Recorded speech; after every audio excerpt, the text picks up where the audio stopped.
जुड़िए जल्दी जल्दी साहब।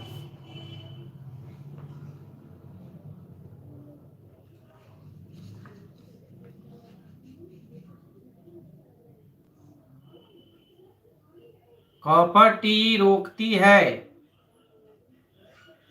बहुत ही महत्वपूर्ण, बड़ा कंफ्यूजन।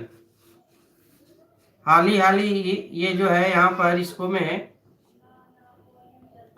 कभी कुछ होता है कि इसमें कौन सा आंसर होगा सर। बहुत से बच्चे पूछते हैं। ठीक है, चलिए।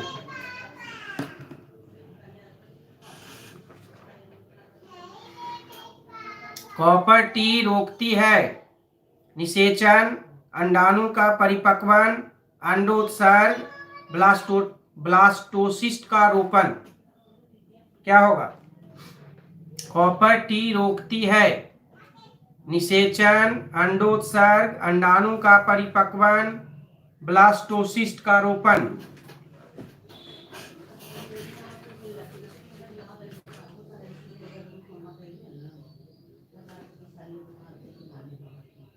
कमेंट कीजिए, आवाज जा रही है ना? हाय। कॉपर टी जो है निषेचन को रोकती है। किसको रोकती है? निषेचन को। अगला है गोली का घटक है। गोली मतलब जो हार्मोनल गोलियां होती है, पिल्स इंग्लिश में बोलते हैं, जो गर्भ निरोधक गोली की बात हो रही है। तो गर्भ निरोधक गोली का घटक है प्रोजेस्टेरॉन, एलएच, एफएसएच, थायरॉक्सिन। क्या होगा? गर्भ निरोधक गोली का घटक है प्रोजेस्टेरॉन, एलएच, एफएसएच, थायरॉक्सिन।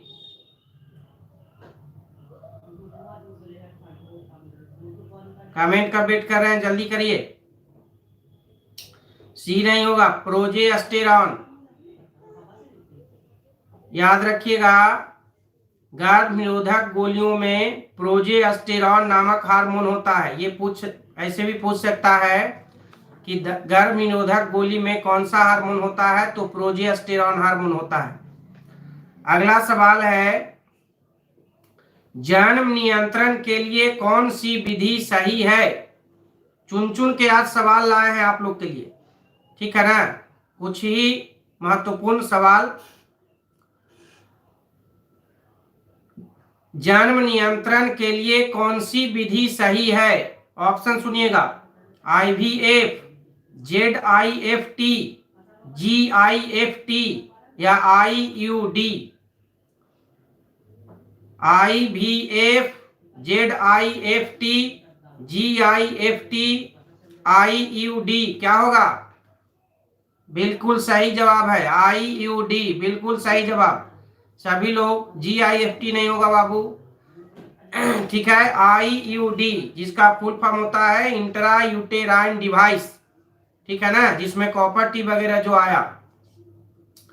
यहाँ पर जन्म नियंत्रण की विधि पूछ रहा है, ठीक है ना, जन्म को नहीं होने देना है, कंट्रोल का बात कर रहा है, तो IUD सही आंसर है। अगला सवाल IVF है। IVF क्या है? जनन रोकने का उपाय, सहायक जनन प्रौद्योगिकी, प्रजनन विधि, इनमें से कोई नहीं। चलिए आप लोग ऑप्शन ही से अब लिखिएगा, ऑप्शन ही लिखिए, हम ऑप्शन से एकदम बोलेंगे। ए जनन रोकने का उपाय, बी सहायक जनन प्रौद्योगिकी, हाँ नमस्कार नमस्कार, सहायक जनन प्रौद्योगिकी, प्रजनन विधि, इनमें से कोई नहीं। IVF क्या है?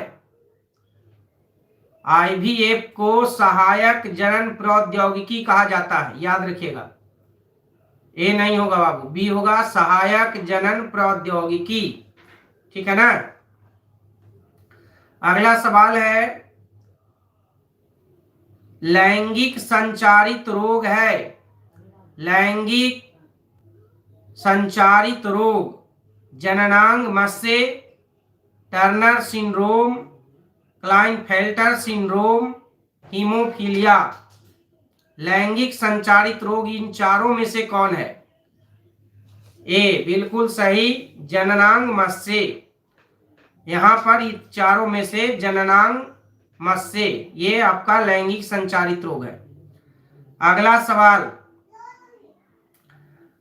अंतः पात्री निषेचन यानी कि इन विट्रो फर्टिलाइजेशन IVF द्वारा निर्मित 16 से अधिक ब्लास्टोमियर्स वाले भ्रूण को स्थानांतरित कहाँ किया जाता है?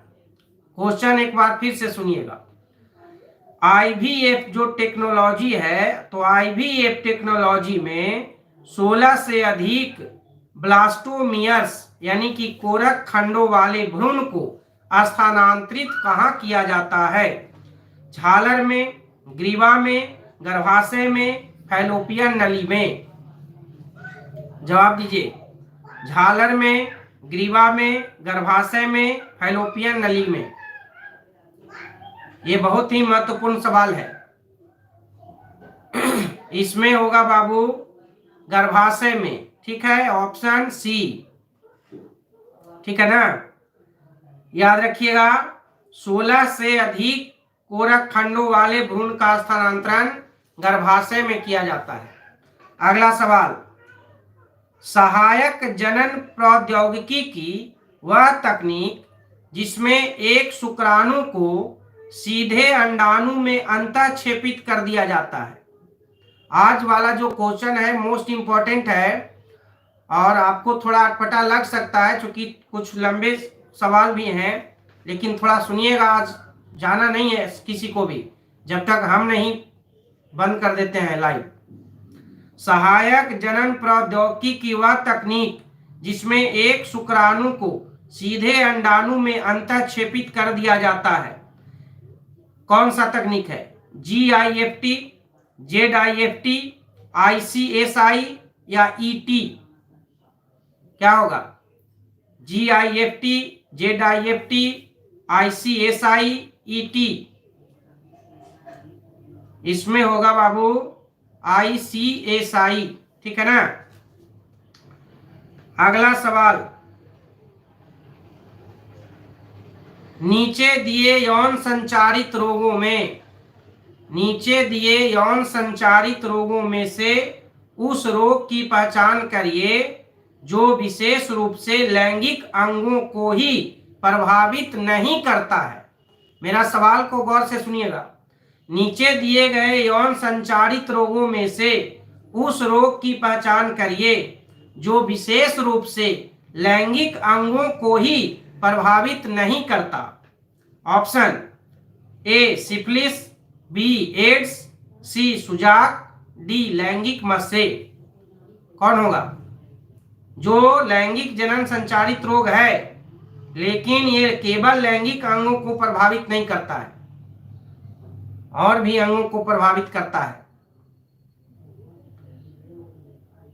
इसमें सही जवाब होगा एड्स, ठीक है ना। एड्स जो है केवल लैंगिक, ये लैंगिक जनन संचारित रोग है, बिल्कुल सही। बी लैंगिक जनन संचारित रोग है लेकिन ये केवल लैंगिक अंगों को ही नहीं जो है प्रभावित करता है, बल्कि ये हमारे इम्यूनिटी सिस्टम को, प्रतिरक्षा तंत्र को प्रभावित करता है। अगला सवाल,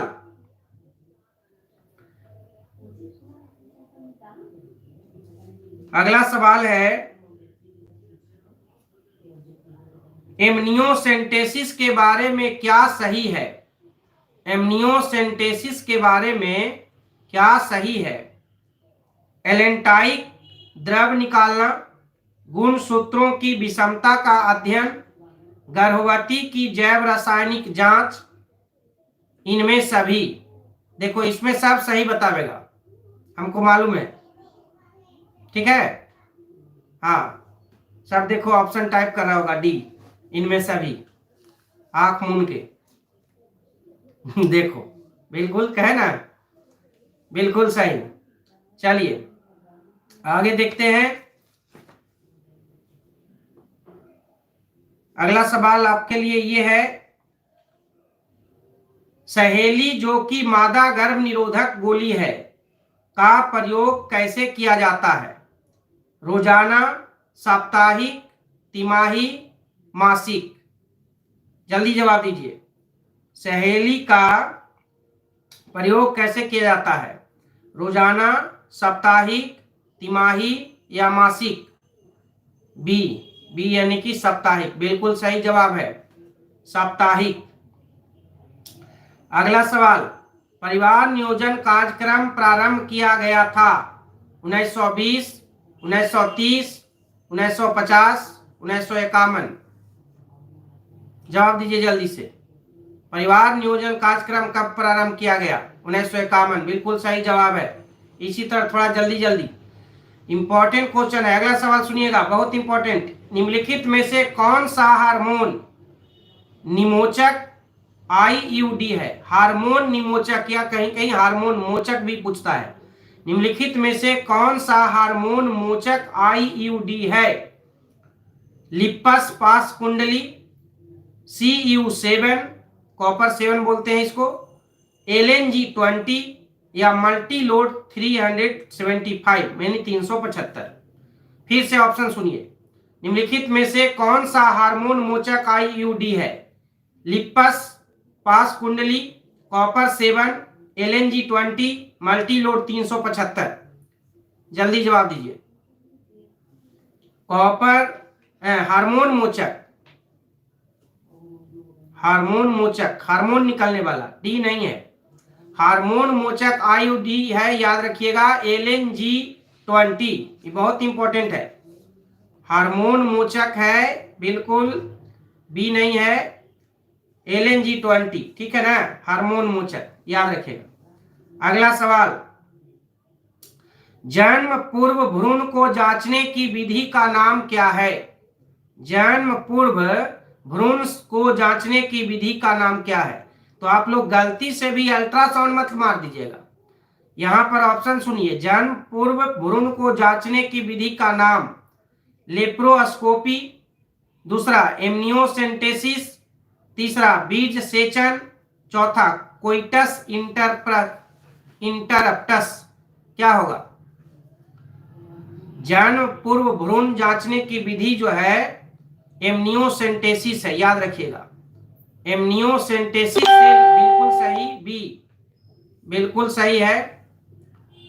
एमनियोसेंटेसिस विधि से जो है जन्म के पूर्व लिंग जांचा जाता है या भ्रूण, है ना, भ्रूण को जांचा जाता है, ठीक है, एमनियोसेंटेसिस। अगला सवाल, स्तनपान अनावर्त विधि है, स्तनपान अनावर्त विधि क्या है? गर्भ निरोधक की अस्थायी विधि है, आर्तव का अभाव है, गर्भ निरोधक की अस्थायी विधि है, एक यौन संचारित रोग है? ए, गर्भ निरोधक की अस्थायी विधि है, बिल्कुल सही। स्तनपान अनावर्त विधि गर्भ निरोधक की अस्थायी विधि है। अगला सवाल, निम्न में से कौन रेट्रोवायरस द्वारा उत्पन्न होता है? सुजाक, एड्स, ट्राइकोमोनियसिस, सिफिलिस? क्या होगा? निम्न में से कौन रेट्रोवायरस द्वारा उत्पन्न होता है? सुजाक, एड्स, ट्राइकोमोनियसिस, सिफिलिस?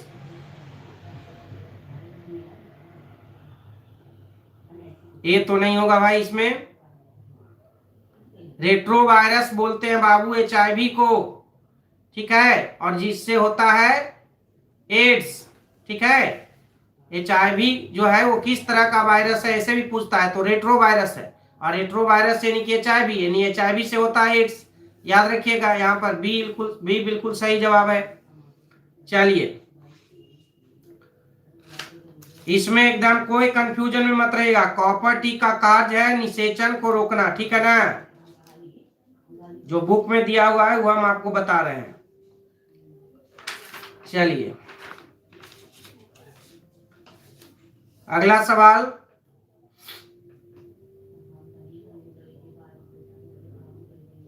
किस कारण वर्णांधता का विकास होता है? वर्णंधता, ध्यान दीजिए, कलर ब्लाइंडनेस का बात हो रहा है। किस कारण वर्णंधता का विकास होता है? अधिक सुरापान से, आनुवंशिकी से, विटामिन ए की कमी से, विकिरण से। इसमें बहुत सा गलती मार दीजिएगा, विटामिन ए की कमी से, तो ये गलत हो जाएगा। इसका सही जवाब है आनुवंशिकी से। वर्णंधता हम बताए थे, पढ़ाए थे तो कि कलर ब्लाइंडनेस कैसा रोग है, तो कलर ब्लाइंडनेस जो है ये बिल्कुल सही, बी ऑप्शन, आनुवंशिक रोग है, तो ये हो जाएगा आनुवंशिकी से। अगला सवाल, संतान को पिता से कितने प्रतिशत जीन प्राप्त होते हैं? संतान को पिता से कितने प्रतिशत जीन प्राप्त होते हैं? 25%, 50%, 75% या 25 से 50%? क्या होगा, बोलिए जल्दी जल्दी। संतान को पिता से कितने प्रतिशत जीन प्राप्त होते हैं? 75% नहीं होगा बाबू, 50% होता है। ठीक है, 50% माता से, 50% पिता से। अगला सवाल,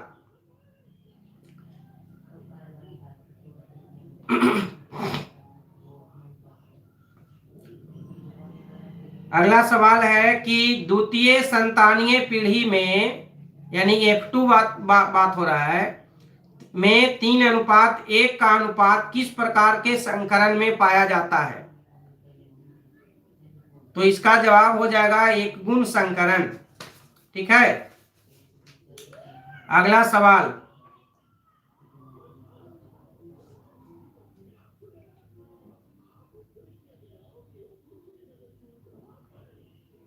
डाउन सिंड्रोम, डाउन सिंड्रोम किसके कारण होता है? इसमें लंबा लंबा ऑप्शन है तो इसलिए आपको हम बता दे रहे हैं। डाउन सिंड्रोम जो है 21वें गुणसूत्र के ट्राइसोमी के कारण होता है। डाउन सिंड्रोम 21वें गुणसूत्र के ट्राइसोमी के कारण होता है। अगर पूछे कि वंशागति की इकाई कौन है, तो वंशागति की इकाई आपको पता है कि जीन है। वंशागति की इकाई कौन है? जीन है। अगला है,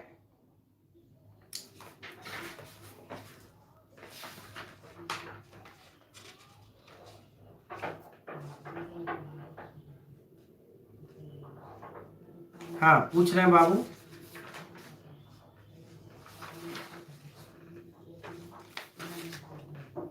आरएनए अणु में थायमिन का विस्थापन होता है। आरएनए अणु में थायमिन का विस्थापन होता है किसके द्वारा? ग्वानिन द्वारा, यूरेसिल द्वारा, साइटोसिन द्वारा, एडेनिन द्वारा। आरएनए अणु में थायमिन का विस्थापन, तो थायमिन का विस्थापन जो है ये यूरेसिल द्वारा होता है। ठीक है ना, थायमिन के जगह पर आ जाता है यूरेसिल।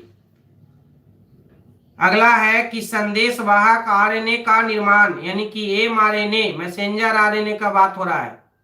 मैसेंजर आरएनए का निर्माण होता है, कहाँ होता है? केंद्रक में, राइबोसोम में, गोल्गी काय में या अंतःप्रद्रव्यी जालिका में। आरएनए संदेश वाहक आरएनए का निर्माण कहाँ होता है? केंद्रक में, राइबोसोम में, गोल्गी काय में, अंतःप्रद्रव्यी जालिका में।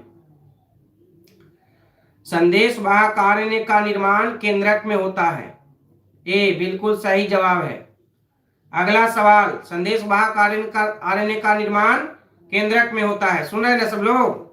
चलिए अगला सवाल है एमआरएनए। देखिए इसका आप लोग सब सही जवाब दीजिएगा, हमको पता है। सवाल सुनिए, एमआरएनए पर स्थित समाप्ति कोडोन है। एमआरएनए पर स्थित समाप्ति कोडोन यानी समापन कोडोन है यूएए, यूएजी, यूजीए या इनमें सभी। देखिए सबका आंसर सही आएगा, सब टाइप कर रहा होगा, है ना? देखो ये तो गलत आंसर आ गया जी, इसमें होगा इनमें सभी। अच्छा अगला सवाल है अगला सवाल आपके लिए ये है, आरएनए के अणु में क्या होता है जो डीएनए में नहीं होता है? आरएनए के अणु में क्या होता है जो डीएनए में नहीं होता है? Uracil, thymine, adenine, cytosine. फिर से सुनिए, आरएनए के अणु में क्या होता है जो डीएनए में नहीं होता है? Uracil, thymine, adenine, cytosine. इसका सही जवाब हो जाएगा यूरेसिल, याद रखिएगा। ठीक है, आरएनए के अणु में क्या होता है जो डीएनए में नहीं होता है? यूरेसिल। अगला सवाल, किस पदार्थ की मात्रा युग्मक कोशिकाओं में दैहिक कोशिकाओं से आधी होती है? किस पदार्थ की मात्रा युग्मक कोशिकाओं में दैहिक कोशिकाओं से आधी होती है? RNA, DNA, ATP, proteins. सवाल सुनिए, यही सब सवाल देखिए। किस पदार्थ की मात्रा युग्मक कोशिकाओं में दैहिक कोशिकाओं से आधी होती है? तो आरएनए, डीएनए, एटीपी, प्रोटीन्स। तो इसमें सही जवाब क्या हो जाएगा? डीएनए। क्या हो जाएगा? डीएनए। अगला सवाल,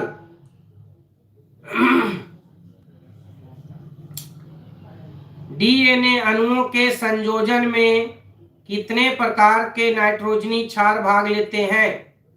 डीएनए अणुओं के संयोजन में कितने प्रकार के नाइट्रोजनी क्षार भाग लेते हैं? 2, 4, 5, 6।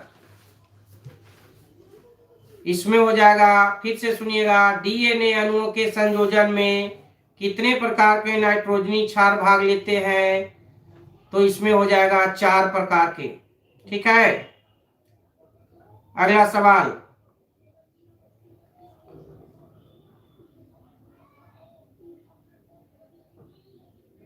क्रोमैटिन में कितने प्रकार के हिस्टोन प्रोटीन होती है? हाँ सही है, आप लोग 4 प्रकार बोल रहे हैं, अच्छा है। पिछला सवाल का आंसर। अगला सवाल है, क्रोमैटिन में कितने प्रकार की हिस्टोन प्रोटीन होती है? तो याद रखना है कि क्रोमैटिन में जो है 5 प्रकार के हिस्टोन प्रोटीन होते हैं। याद रखिएगा, क्रोमैटिन में 5 प्रकार के हिस्टोन प्रोटीन होते हैं। अगला सवाल, वंशागति का गुणसूत्र सिद्धांत, वंशागति का क्रोमोसोम सिद्धांत, ये किस वैज्ञानिक ने प्रस्तुत किया? ये ऑप्शन हम दे रहे हैं, आप लोग सुनिएगा। गैरोड, मॉर्गन, सटन, जॉनसन। वंशागति का गुणसूत्र सिद्धांत यानी कि क्रोमोसोम वाद किसने दिया? गैरोड ने, मॉर्गन ने, सटन ने, जॉनसन ने। बता सकते हैं आप लोग।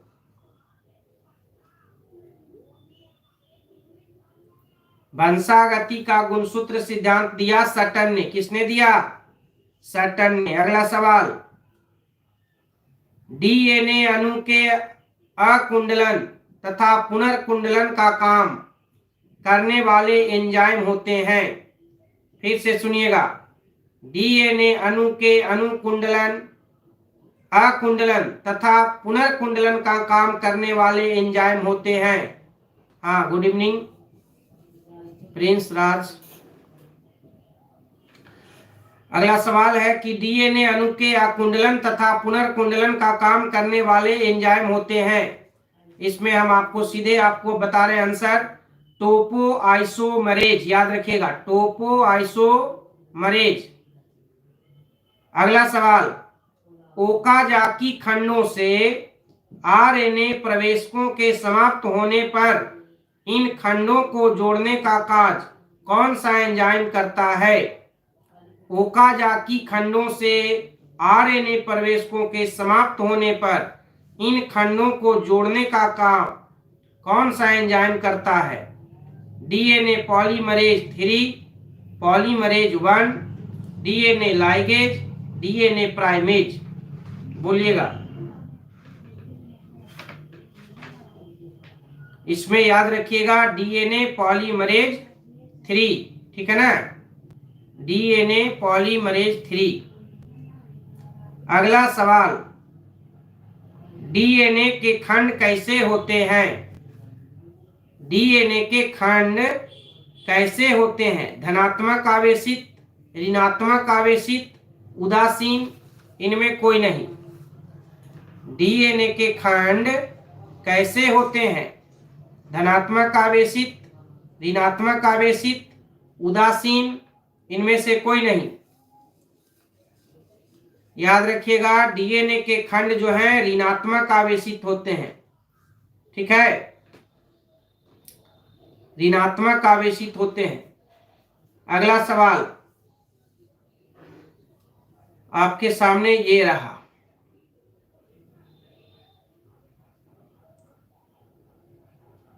डीएनए अणुओं में प्रोटीन्स की संकेत सूचनाएं होती हैं।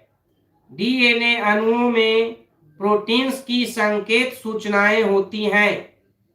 ये इसमें याद रखिएगा, रेप्लिकॉन्स में, एक्सॉन्स में, इंट्रॉन्स में, इनमें कोई नहीं। तो इसमें याद रखिएगा एक्सॉन में। किसमें? एक्सॉन। ठीक है ना। अगला सवाल,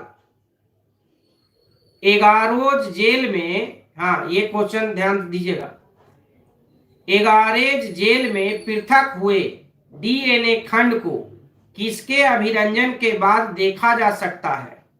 ठीक है, एगारेज जेल में पृथक हुए डीएनए खंड को किसके अभिरंजन के बाद देखा जा सकता है? इसमें याद रखिएगा इथियम ब्रोमाइड। ठीक है ना, इथियम ब्रोमाइड।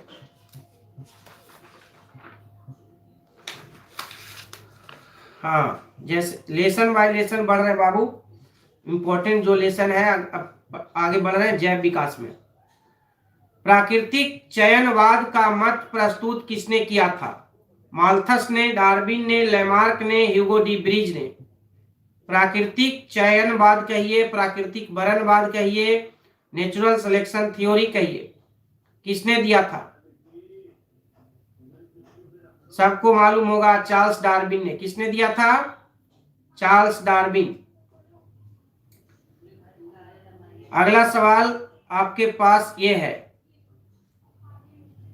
कि जनसंख्या का सिद्धांत किसने दिया था? पूछ देता है कभी कभी। जनसंख्या का सिद्धांत माल्थस ने दिया था। अगला सवाल आपके पास ये है, आपके सामने, मिलर के प्रयोग में हाइड्रोजन, अमोनिया तथा मीथेन का अनुपात क्या था? फिर से सुनिएगा कि मिलर के प्रयोग में हाइड्रोजन, अमोनिया तथा मीथेन का अनुपात क्या था? 2:1:2, 1:2:2, 2:2:1, 1:1:1। तो इसमें आप याद रखिएगा 2:1:2, 2:1:2। ठीक है, यानी कि आप याद करने के लिए 212 भी याद रख सकते हैं।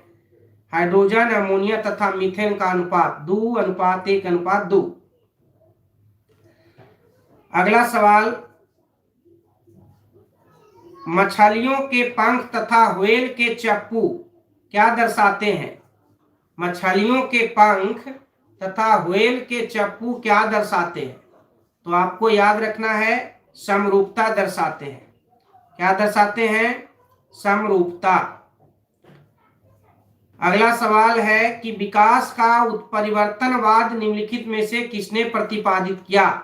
म्यूटेशन थ्योरी, है ना। तो पहले भी बताया हुआ है कि म्यूटेशन थ्योरी किसने दिया है? उत्परिवर्तन का सिद्धांत ह्यूगो डी ब्रिज ने दिया है। किसने दिया है? ह्यूगो डी ब्रिज ने। चलिए अगला सवाल है, आकस्मिक आनुवांशिक परिवर्तन को क्या कहते हैं? आकस्मिक आनुवांशिक परिवर्तन को क्या कहते हैं?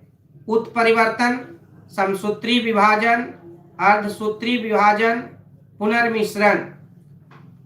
आकस्मिक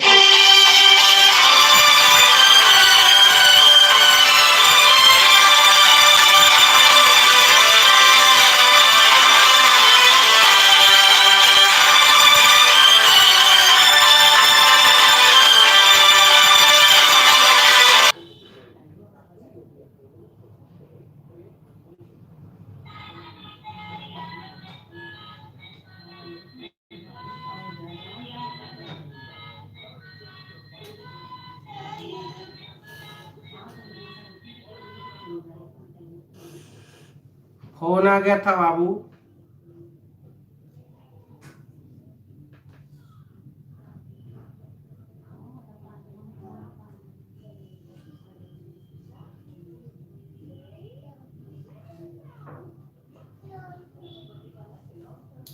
आवाज जा रहा है आप लोग को? और मेरा वीडियो आप लोग को दिख रहा है क्लीन?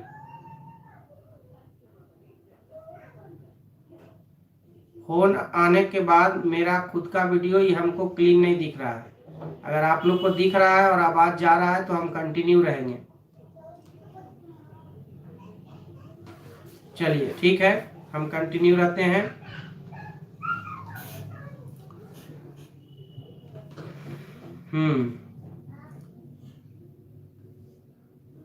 निम्नलिखित में से किसका सिद्धांत जीवन की उत्पत्ति से संबंधित नहीं है? निम्नलिखित में से किसका सिद्धांत जीवन की उत्पत्ति से संबंधित नहीं है? Stanley Miller, A I. Oparin, Stanley Miller, A I. Oparin, Haldane या माल्थस? सवाल सुनिएगा फिर से। निम्नलिखित में से किसका सिद्धांत जीवन की उत्पत्ति से संबंधित नहीं है? तो इसमें ऑप्शन याद रखिएगा, माल्थस। माल्थस अभी हम बताए थे कि माल्थस जो है ये जनसंख्या का सिद्धांत इन्होंने दिया है। ठीक है,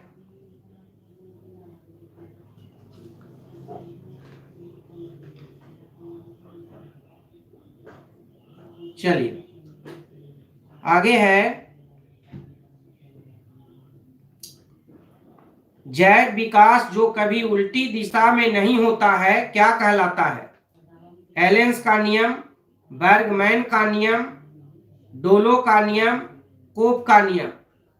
जैव विकास जो कभी उल्टी दिशा में नहीं होता है क्या कहलाता है? याद रखिएगा, डोलो का नियम। ठीक है, क्या क्या याद रखिएगा? डोलो का नियम। अगला सवाल,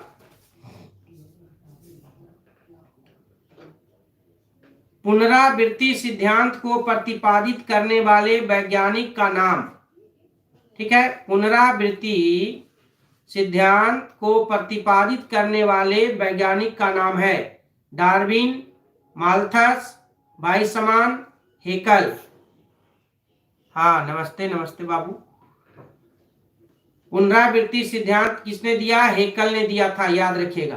किसने दिया था? हेकल ने। अगला है, निम्नलिखित में से कौन सरीसृप एवं पक्षियों को जोड़ने वाली कड़ी मानी जाती है?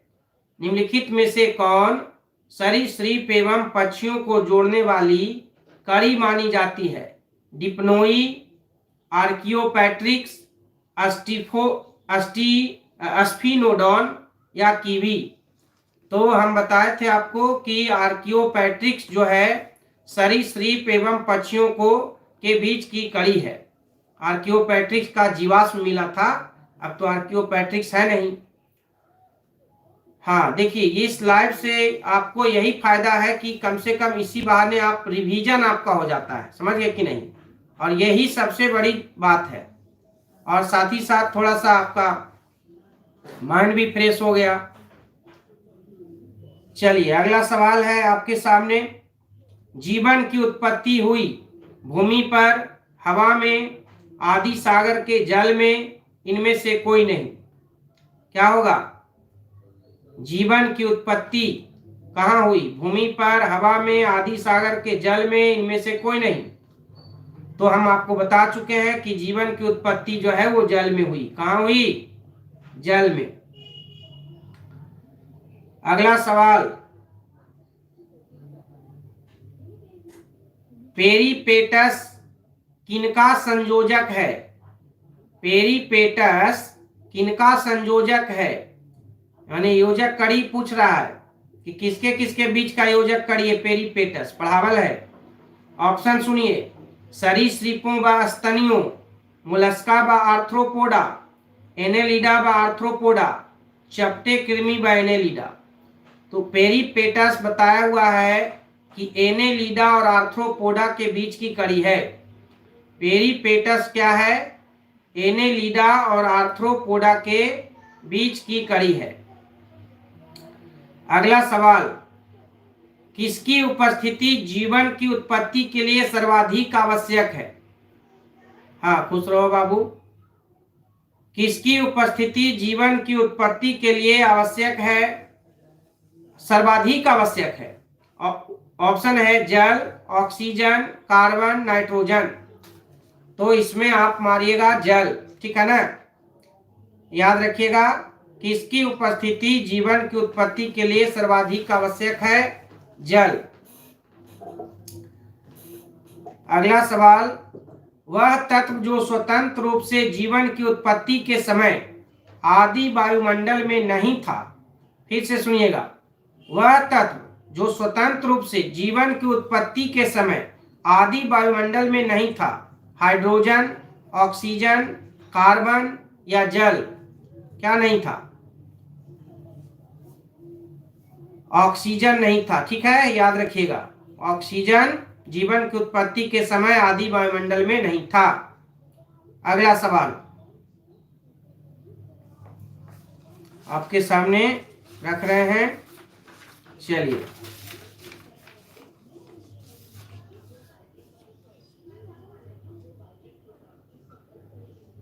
जावा कपी मानव की कपाल गुहा का औसत आयतन कितना सीसी था? जावा कपी मानव की कपाल गुहा का जो है औसत आयतन कितना था? मस्तिष्क का आयतन पूछ रहा है, आपको बताएं हम, याद रखिएगा। इसमें हो जाएगा 900 सीसी। कितना था? 900 सीसी। अच्छा, सन 1809 में छपी फिलोसफिक जूलॉजिक के लेखक कौन थे? फिलोसफिक जूलॉजिक नामक पुस्तक किसने लिखी? Mendel, Darwin, de Vries, Lamarck. Philosophic zoologic नामक पुस्तक लिखी है लेमार्क ने। किसने लिखी है? लेमार्क ने। अगला सवाल, मानव का वह पूर्वज जो सबसे पहले दो पैरों पर सीधा होकर चला। ध्यान से सुनिएगा, मानव का वह पूर्वज जो सबसे पहले दो पैरों पर सीधा खड़ा होकर चला, कौन था? तो इसमें याद रखिएगा, क्या होगा? इसमें हो जाएगा ऑस्ट्रेलोपिथेकस, ठीक है ना। ऑस्ट्रेलोपिथेकस, मानव का वह पूर्वज जो सबसे पहले दो पैरों पर सीधा खड़ा होकर चला, ऑस्ट्रेलोपिथेकस। अगला सवाल, पैनजेनेसिस सिद्धांत किसने प्रस्तुत किया? पैनजेनेसिस सिद्धांत किसने प्रस्तुत किया? याद रखिएगा, इसमें हो जाएगा डार्विन ने। किसने? डार्विन ने। जीवों में आनुवांशिक विभिन्नताओं का मूल स्रोत, जीवों में आनुवांशिक विभिन्नताओं का मूल स्रोत होता है, क्या होता है? हार्मोन्स का प्रभाव, प्राकृतिक चयन, उत्परिवर्तन या लैंगिक जनन? बहुत महत्वपूर्ण और सिंपल सवाल है, बोलिए जल्दी। लैंगिक जनन, है ना। आपको बताया हुआ है कि लैंगिक जनन से ही विभिन्नता उत्पन्न होती है। चलिए अगला सवाल, भक्षी कोशिकाओं का कार्य करने वाली यकृत या जिगर कोशिकाएं कौन है? भक्षी कोशिकाओं का, किलर सेल कहते हैं इसको इंग्लिश में। हाँ, इंग्लिश में रहेगा किलर सेल। भक्षी कोशिकाओं का कार्य करने वाली यकृत या जिगर कोशिकाएं क्या है? पीट्यूसाइट, क्रोमैफियन कोशिकाएं, कुफर कोशिकाएं या धूल कोशिकाएं? ये बहुत जरूरी है, याद रखना, कुफर कोशिकाएं, ठीक है। क्या हो जाएगा? कुफर कोशिकाएं। किलर कोशिकाएं किस तरह की कोशिका है? कुफर कोशिका। अगला सवाल, इनमें से कौन सा अंग शरीर की प्रतिरक्षा प्रक्रिया में भाग नहीं लेता है? इनमें से कौन सा अंग शरीर की प्रतिरक्षा प्रक्रिया में भाग नहीं लेता? थाइमस, मस्तिष्क, प्लीहा, लसिका गांठें? बताइएगा। इसमें हो जाएगा मस्तिष्क, ठीक है ना। मस्तिष्क जो है वो प्रतिरक्षा प्रक्रिया में भाग नहीं लेता है। अगला सवाल है, एंटीबॉडीज होते हैं। एंटीबॉडीज क्या होता है? वसा होता है, जीवाणु होता है, प्रोटीन्स होता है, कार्बोहाइड्रेट होता है। एंटीबॉडीज क्या होता है? एंटीबॉडीज जो है वो प्रोटीन होता है। क्या होता है? प्रोटीन। और एंटीबॉडीज आप सब जानते हैं कि कहाँ बनता है? लिम्फोसाइट में बनता है। कहाँ बनता है? लिम्फोसाइट में। भोजन के साथ शरीर में पहुंचने वाले रोगाणु जो है वो उसको कौन नष्ट करता है? तो भोजन के साथ शरीर में पहुंचने वाले जो रोगाणु है उसको नष्ट करता है HCl का जो हाइड्रोक्लोरिक एंजाइम है। बिल्कुल सही आप जवाब दे रहे हैं, प्रोटीन। हाँ, इसमें सवाल ये है कि भोजन के साथ शरीर में पहुंचने वाले रोगाणु है ना नष्ट किए जाते हैं HCl के द्वारा। हाइड्रोक्लोरिक जो अम्ल है उसके द्वारा नष्ट किया जाता है। ठीक है, चलिए अब कुछ जल्दी जल्दी आपको कुछ और बता देते हैं 15 मिनट में फटाफट बिना ऑप्शन के। गोबर गैस प्लांट में मिथेनोजेन जीवाणु होता है, याद रखिएगा। गोबर गैस प्लांट में पूछ देगा कि किस तरह के जीवाणु होते हैं, या जो जीवाणु होता है उसको क्या कहते हैं, तो मिथेनोजेन कहा जाता है। ठीक है, और एक ये सवाल पूछता है कि कैंसर कोशिकाएं किस तरह की कोशिकाएं हैं, तो कैंसर कोशिकाएं जो है हेला कोशिकाएं हैं। ठीक है, एक हमसे बच्चा पूछा भी था, जीवाश्म जो है किस तरह के चट्टान में पाया जाता है, तो ऑप्शन रहेगा उसमें तलछटी चट्टान मारिएगा। ठीक है, तलछटी चट्टान, जीवाश्म पाए जाते हैं तलछटी चट्टान में। घास, मक्का और गेहूं में वायु परागन होता है, याद रखिएगा। घास, मक्का और गेहूं में वायु परागन होता है। अगला है कि ऊर्जा का पिरामिड कभी उल्टा नहीं होता है, याद रखना है, बताया हुआ भी है। ऊर्जा का पिरामिड कभी उल्टा नहीं होता है। AUG और GUG। ठीक है, गुड इवनिंग बाबू।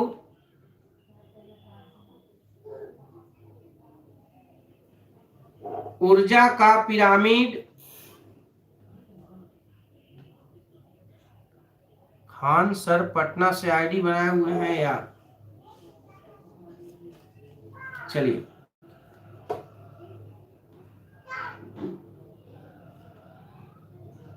हाँ हम ये पूछ रहे थे कि, हाँ कह रहे थे AUG और GUG ये आपका प्रारंभ कूट है, याद रखिएगा। प्रारंभन कूट AUG और GUG ये दो जो है प्रारंभन कूट है, पढ़ाया हुआ भी है।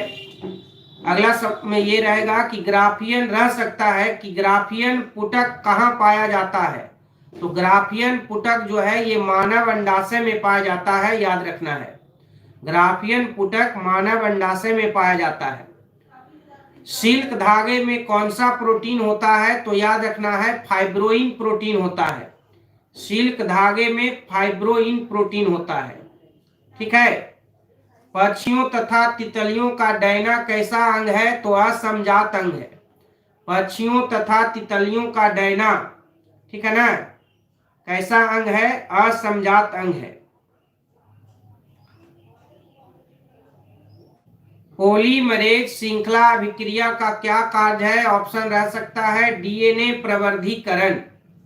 पॉलीमरेज श्रृंखला अभिक्रिया का क्या कार्य है, DNA प्रवर्धीकरण। ठीक है, हाँ जल्दी जल्दी कुछ सुन लीजिए फटाफट। जल में एस्केरिचिया कोलाई, ई कोलाई जो लिखते हैं, जल में एस्केरिचिया कोलाई की अधिकता किसकी सूचक है, तो याद रखना है कि जल में एस्केरिचिया कोलाई की अधिकता बाहित मल जल प्रदूषण का सूचक है। अगला सवाल यह है, मोबाइल आनुवांशिक पदार्थ है, मोबाइल आनुवांशिक पदार्थ ट्रांसपोजोन, याद रखिएगा, मोबाइल आनुवांशिक पदार्थ है ट्रांसपोजोन। ठीक है। अगला है अदरक में कायिक प्रवर्धन किसके द्वारा होता है, मतलब संरचना का नाम पूछ सकता है। तो अदरक में जो संरचना बनता है कायिक प्रवर्धन के लिए उसको राइजोम कहते हैं, याद रखना है। हाँ ध्यान दीजिएगा, फिर से आपको बता रहे हैं हम, अदरक में कायिक प्रवर्धन के लिए जो संरचना बनती है उसको राइजोम कहते हैं। स्पंज में संरचना जो बनता है उसको जेम्यूल कहते हैं। स्पंज में जो जनन होता है जेम्यूल से। और आपका ये पेनिसिलियम में जो है कोनिडिया द्वारा, पेनिसिलियम में जनन होता है उसमें संरचना बनता है कोनिडिया द्वारा। ठीक है, ये सब आपको याद रखना है। अगला सवाल ये है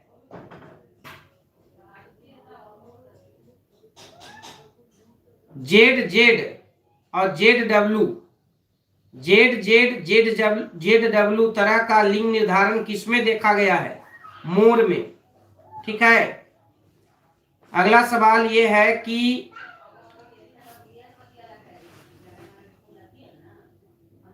किस जनन परत से रक्त तथा परिवहन तंत्र का उद्भव होता है, किस जनन परत से रक्त तथा परिवहन तंत्र का उद्भव होता है, याद रखिएगा मेजोडर्म से। किससे, मेजोडर्म से। अगला सवाल ये रह सकता है एंटीबॉडी जो हमारे शरीर में है ना, वे क्या हैं। तो एंटीबॉडी जो हमारे शरीर में है, अच्छा इसका लिखा हुआ नहीं है। अगला सवाल यह है कि भ्रूण पोष वाले बीजों को क्या कहा जाता है, तो याद रखिएगा एंडोकार्पिक कहा जाता है। भ्रूण पोष वाले बीजों को एंडोकार्पिक कहा जाता है।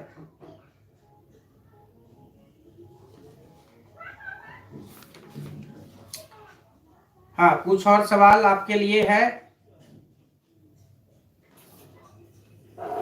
जलीय जंगली घास किसको कहते हैं, ये भी देखिए बहुत इंपॉर्टेंट है, आपका आंसर आप जाना पहचाना है लेकिन क्वेश्चन थोड़ा अटपटा है।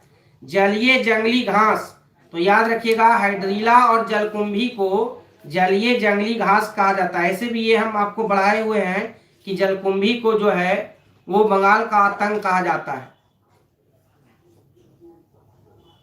कान्हा राष्ट्रीय उद्यान किसके लिए प्रसिद्ध है, बिल्कुल सही बाबू, जलकुंभी। कान्हा राष्ट्रीय उद्यान प्रसिद्ध है बाघों के लिए, याद रखिएगा कान्हा राष्ट्रीय उद्यान बाघों के लिए प्रसिद्ध है। ठीक है। अपराग कण में कितना भित्ति पाया जाता है, पराग कण में 2 भित्ति पाया जाता है, एक्साइन और इंटाइन, अंतःचोल बाह्यचोल। और याद रखना है अंतःचोल बाह्यचोल बना होता है स्पोरोपोलिनिन से और अंतःचोल बना होता है पेक्टा सेलुलोज से। और इसमें सबसे इंपॉर्टेंट एगो सवाल कुछ क्या पूछ सकता है कि पराग कण में जनन छिद्र किस भित्ति में होती है, तो याद रखना है पराग कण में जनन छिद्र बाह्य भित्ति में होती है, यानी कि बाह्यचोल में होती है, एक्साइन में। टी लिम्फोसाइट किसमें उत्पन्न होता है, अस्थि मज्जा में। ठीक है ना। सब्जेक्टिव में क्या क्या देख ले मनीष, सब्जेक्टिव में जो है हम अभी शुरू में बोल रहे थे, सब्जेक्टिव में गया गाइडेंस वाला जो भी है ना, गया गाइडेंस प्रोग्राम वाला देख लो। हाँ गया गाइडेंस वाला देख लो टोटल, ठीक है ना।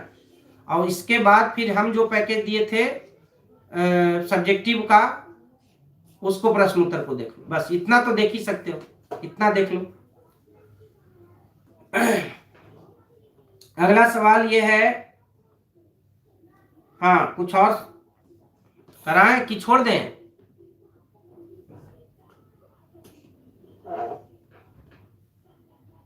क्या इच्छा है आप लोग का, जवाब दीजिए जल्दी से। और हो रिवीजन,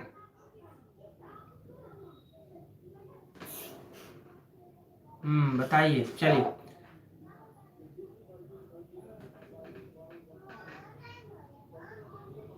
ट्रिपल एंटीजन टीका का उपयोग, ठीक है,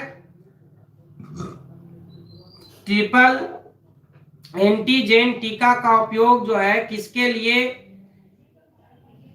नहीं होता है, तो उसमें ऑप्शन रह सकता है टाइफाइड के लिए, ठीक है, नहीं होता है। गैमिट निर्माण को गैमेटोजेनेसिस कहते हैं। परागकण के बारे में आपको बता ही दिए।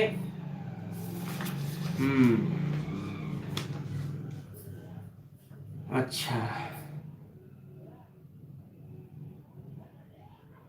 ये आप एक और सुन लीजिए, SO2 जो है प्रदूषण का सूचक है, तो SO2 प्रदूषण का सूचक है लाइकेन, याद रखिएगा। हाँ, इको R1 है ना, एंजाइम का स्रोत है एस्केरिचिया कोलाई। SO2 प्रदूषण का सूचक लाइकेन, याद रखिएगा। किस फल में बीज चोल खाया जाता है? लीची, ठीक है। ओपेरॉन मॉडल किसने प्रस्तावित किया? VBI एकदम। ओपेरॉन मॉडल किसने प्रस्तावित किया था? याद रखिएगा, जैकब तथा मोनोड ने, ठीक है। ओपेरॉन मॉडल किसने प्रस्तावित किया? हम दोहरा रहे हैं, जैकब तथा मोनोड ने, ठीक है। अगला सवाल है कि DNA अणु में साइटोसिन 18% है, तो एडेनिन कितना परसेंट होगा? तो साइटोसिन 18% है, तो एडेनिन जो है 32% होगा, याद रखिएगा, ठीक है। फटाफट कुछ आपके लिए करवा दे रहे हैं, कम से कम इससे क्या हो जाएगा, रिवीजन हो जाएगा। एकदम रिलैक्स होकर के एग्जाम दीजिए कल, कोई चिंता करने का बात नहीं है। ज्यादा रात तक आज जगिएगा नहीं, ठीक है ना। हाँ, 10 बजे आप लोग को सो जाना है आज, हार्डली 10:30, ठीक है। पास्चुराइजेशन में गर्म करते हैं, किसको गर्म करते हैं? पास्चुराइजेशन में दूध को गर्म करते हैं, ठीक है, याद रखिएगा। एकीडना जो है ये कियोजक कड़ी है। डोडो एक विलुप्त प्रजाति है, ठीक है। हाँ, मिल्क सही है। किसका पुष्पासन खाया जाता है? सेव का, याद रखिएगा, सेव का पुष्पासन खाया जाता है। ज्यादातर फल जो है अंडाशय से बनता है, लेकिन सेव जो है पुष्पासन विकसित होकर सेव में बदल जाता है, इसलिए सेव को इसीलिए आभासी फल भी कहते हैं। तो सेव का पुष्पासन खाया जाता है, ठीक है।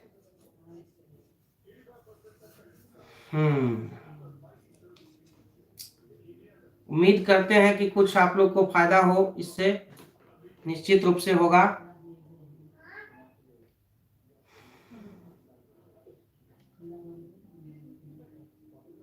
ओपेरॉन मॉडल क्या प्रदर्शित करता है? तो इसमें रह सकता है, इसका उत्तर होगा जीन का रेगुलेशन। ओपेरॉन मॉडल क्या प्रदर्शित करता है?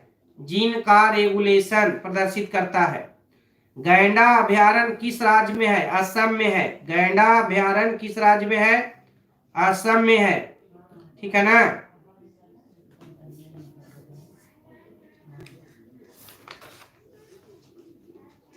क्रॉसिंग ओवर किस अवस्था में होता है?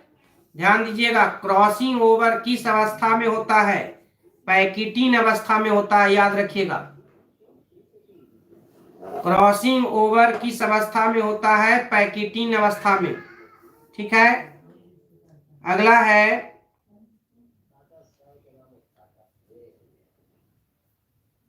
अच्छा एक और ये क्वेश्चन पूछता है, बहुत इंपॉर्टेंट रहता है कि एक परिपक्व भ्रूण कोष जो है में कितना कोशिका होता है, कितना केंद्रक होता है? तो एक परिपक्व भ्रूण कोष जो है 7 कोशिकीय और 8 केंद्रिकीय होता है, ठीक है ना। 7 कोशिकीय और 8 केंद्रिकीय, ठीक है। ये लेसन 2 का क्वेश्चन है। अगला सवाल सुन लीजिए कि पृथक्करण के सिद्धांत को और क्या कहते हैं? तो पृथक्करण के सिद्धांत को जो है, पृथक्करण के सिद्धांत को युग्मकों की शुद्धता का नियम भी कहते हैं, ठीक है, याद रखिएगा, युग्मकों की शुद्धता का नियम। और ये तो सबको मालूम ही है कि HIV जो है वो किस कोशिका पर आक्रमण करता है, तो टी हेल्पर कोशिका पर आक्रमण करता है HIV। लाइक तो कर दो भाई, इतना देरी से मेहनत कर रहे हैं, थोड़ा लाइक कर दो, थोड़ा शेयर कर दो, सब्सक्राइब तो कर ही दोगे, क्या कि हिंदी के लिए भी लाइव आना है कल।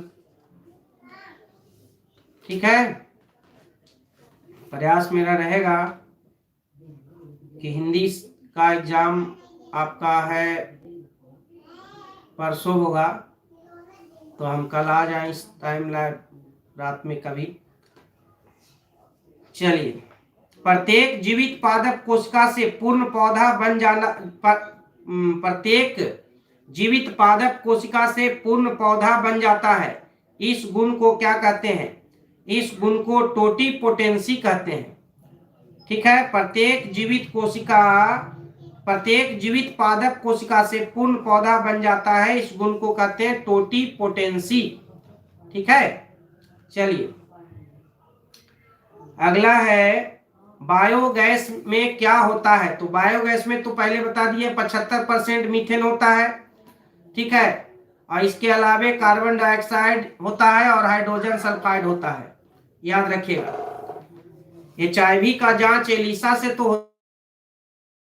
होता ही है बाबू, याद रखना है। PCR से भी जांच किया जाता है HIV का। ठीक है, PCR से आपका कोरोना का भी जांच हो रहा था, PCR से टेस्ट से HIV का भी जांच होता है, याद रखना है। ठीक है ना। जिनके प्रति प्रतिरक्षा अनुक्रिया होती है उन्हें कहते हैं एंटीजन, याद रखिएगा। जिनके प्रति प्रतिरक्षा अनुक्रिया होती है उन्हें क्या कहते हैं? एंटीजन कहते हैं। ठीक है, सब्जेक्टिव में आप लोग DNA RNA में अंतर देखना है, जरूर देख लीजिएगा। आपका एक्टिव इम्यूनिटी और पैसिव इम्यूनिटी जो है, प्रतिरक्षा वाला अंतर, उसको देख लीजिएगा। हाँ, अंतर जो भी है हम तो पढ़ाते समय सब इम्पोर्टेंट वाला बोलते जाते थे, बताते भी गए हैं कि ये देखो ज़्यादा महत्वपूर्ण है, थोड़ा वो सब देख लीजिएगा अंतर वाला। ठीक है ना।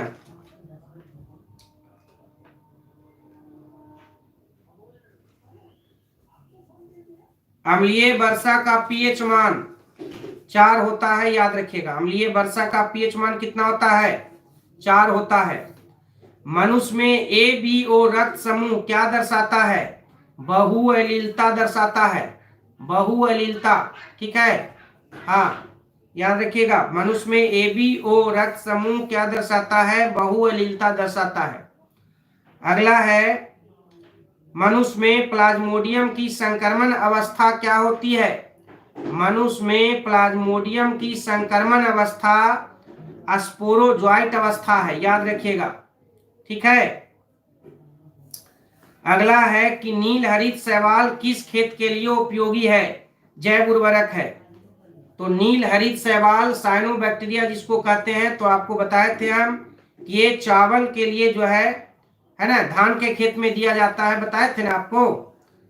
चलिए अगला सुन लीजिएगा कि TI प्लाज्मिड किससे प्राप्त किया जाता है? सब आप लोग को पढ़ाया हुआ है, एग्रोबैक्टीरियम ट्यूमीफेसियंस से, याद रखिएगा। ठीक है ना, या एग्रोबैक्टीरियम राइजोजिन्स भी हो सकता है। एग्रोबैक्टीरियम ट्यूमीफेसियंस जीवाणु है जिससे TI प्लाज्मिड प्राप्त किया जाता है। ठीक है, TI प्लाज्मिड।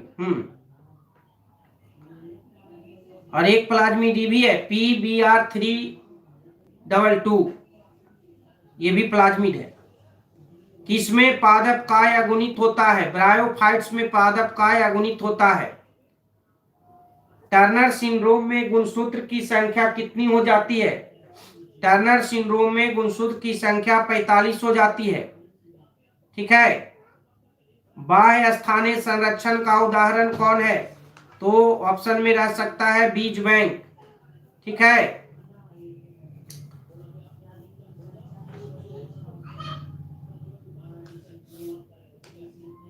हाँ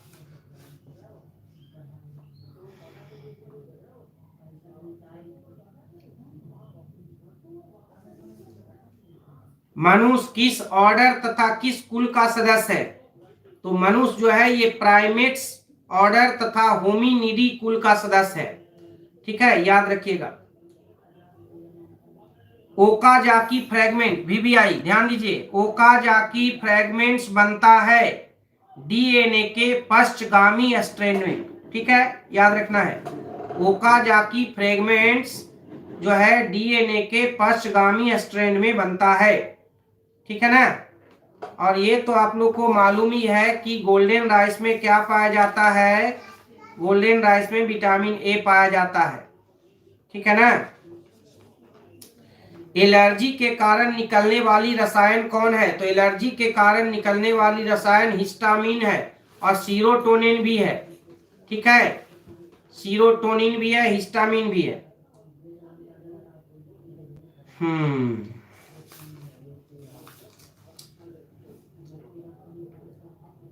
बुचेरिया ब्राउनकोप्टाई जो है क्या है? बुचेरिया ब्राउनकोप्टाई जो है ये जीवाणु है। फटाफट देख लीजिए और थोड़ा सा। कैंसर जो है ये कैंसर के जीन को ऑन्कोजीन कहा जाता है। ठीक है, ऑन्कोजीन। ठीक है, पोलियोमा वायरस होता है, ऑन्कोजीन होता है, याद रखना है। क्लोरेला क्या है? तो क्लोरेला एक शैवाल है, याद रखना है। केचुआ उभयलिंगी प्राणी है।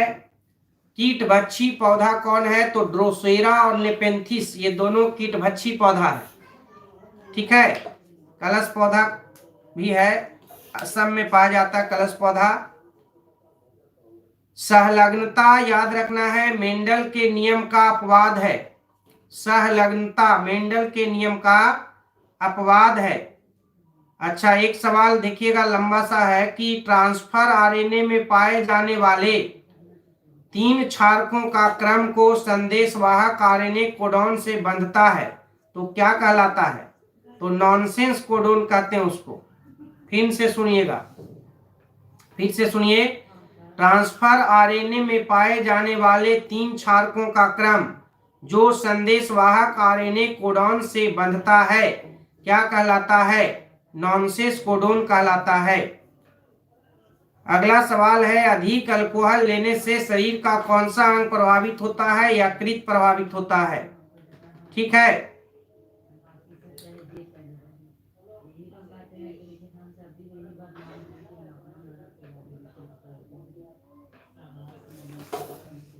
तो इस तरह से आप लोग का हम समझते हैं कि आज का लाइव जरूर लाभकारी होगा। और थोड़ा बहुत जो है खाना पीना खा करके देख लीजिए, सब्जेक्टिव भी देख लीजिए। ठीक है ना, बाकी कोई नेगेटिव थिंकिंग नहीं करना है। ठीक है ना, जो होगा सब अच्छा होगा। चलिए, शुभ रात्रि सभी को, बहुत बहुत धन्यवाद।